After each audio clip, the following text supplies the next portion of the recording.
ഈ സൂപ്പ് ശരിക്കും സൂപ്പറാണ് കേട്ടോ. ഇതിൻ്റെ ഔഷധ ഗുണങ്ങളൊന്നും നമുക്ക് പ്രത്യേകം പറഞ്ഞു തരേണ്ട കാര്യമൊന്നുമില്ലല്ലോ അല്ലേ.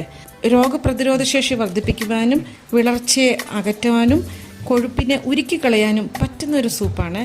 അപ്പോൾ ഇതെങ്ങനെയാണ് തയ്യാറാക്കുന്നതെന്ന് നമുക്ക് നോക്കാം. അപ്പോൾ ഒരു പിടി മുരിങ്ങയിലയാണ് എടുത്തിരിക്കുന്നത്. നന്നായിട്ട് കഴുകി അത് ഇതളകളൊക്കെ ആക്കി മാറ്റി വെക്കാം. ഒരു തക്കാളിയും ഒരു സവോളയാണ് എടുത്തിരിക്കുന്നത്. 4 കഷ്ണം വെളുത്തുള്ളിയും ഇതെല്ലാം ഒന്ന് അരിഞ്ഞെടുക്കാം. ഇനി ഒരു കട്ടിയുള്ള പാത്രത്തിലേക്ക് മുരിങ്ങയില ചേർത്ത് കൊടുക്കാം. കൂടെ ടൊമാറ്റോയും സവോളയും വെളുത്തുള്ളിയും ചേർത്ത് കൊടുക്കാം. ഒരു നുള്ളു മഞ്ഞൾപ്പൊടിയും 1/2 ടീസ്പൂൺ ജീരകവും ചേർത്ത് കൊടുത്ത് ഉപ്പും വെള്ളവും ചേർത്ത് നമുക്ക് വേവിക്കാൻ വെക്കാം.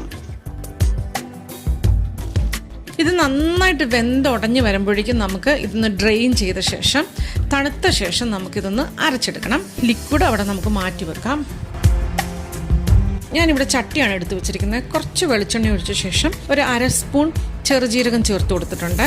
2 ചെറിയുള്ളി ചേർത്ത് ഒന്ന് വഴറ്റി കൊടുക്കുന്നുണ്ട്. കുറച്ച് മല്ലിയില ചേർത്ത് കൊടുക്കാം.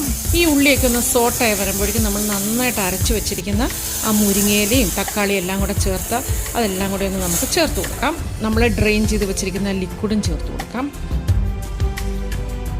ആവശ്യത്തിന് കുരുമുളക് പൊടിയും ചേർത്ത് കൊടുക്കുന്നുണ്ട്. ഇത് നന്നായിട്ട് ചൂടാകുകയോ അല്ലെങ്കിൽ ഒന്ന് ജസ്റ്റ് തിളച്ച് വരുമ്പോഴും നമുക്കിത് ഫ്ലെയിം ഓഫ് ചെയ്ത് കൊടുക്കാം. ഇത് ഞാൻ ശരിക്കും ഉണ്ടാക്കിയപ്പോഴേക്കും പച്ചില ചൊവയൊക്കെ ഉണ്ടാവുമെന്നാണ് വിചാരിച്ചത്. പക്ഷെ അങ്ങനെയൊന്നുമല്ല.